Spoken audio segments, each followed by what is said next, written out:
you mentioned that you saw a TV interview where I said that I didn't think that Trump was going to win, that I just didn't think that there were enough voters who were animated by some of these concerns, and that it was a matter of pure politics. The Republican Party had to sort of broaden the tent. Do I forget that?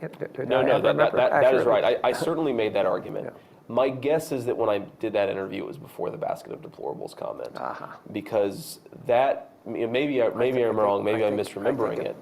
But my sense is that when that happened, there was I felt a real shift in public opinion and in the opinion of folks back home. And what I mean by that is that there was always a core group of folks who were really excited about Donald Trump. They typically were sort of working and middle class folks I knew back home who hadn't been excited about a politician in a long time, and they were really excited about President Trump. There was another group of folks who frankly didn't have an especially positive opinion of him. If they were asked by a pollster, do you have a favorable or unfavorable view, they almost certainly would have said unfavorable.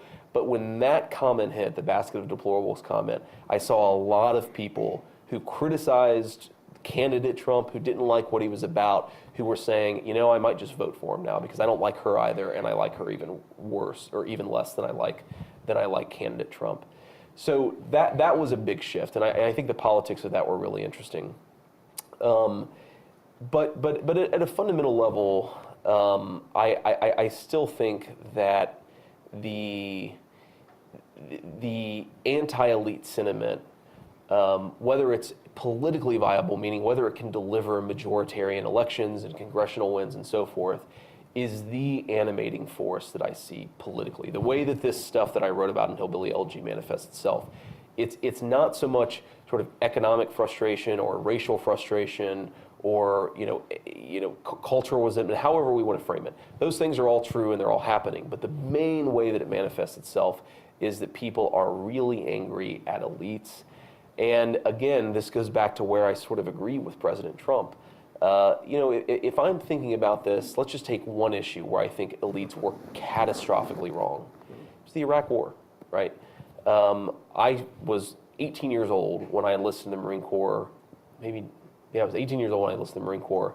And I was supportive of the Iraq War like nearly everyone that I knew back home. People were excited to go and enlist in the Marines, enlist in the Army. If you look at the data, a disproportionate share of the folks fighting in those wars came from communities like mine, and we were gung-ho about it.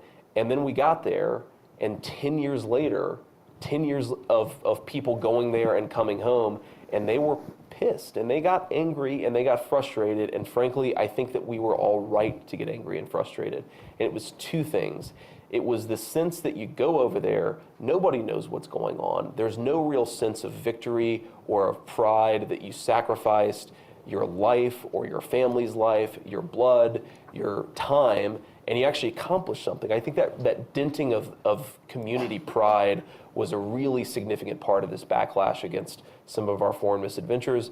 And then the flip side of it is that a lot of people came home, they got treatment at veterans clinics, and there was a real sense that the treatment they were getting was, there was the scandal around the VA, and there was a sense for a time that I actually think is recovered now, but there was a sense for a time that the VA was providing really substandard care.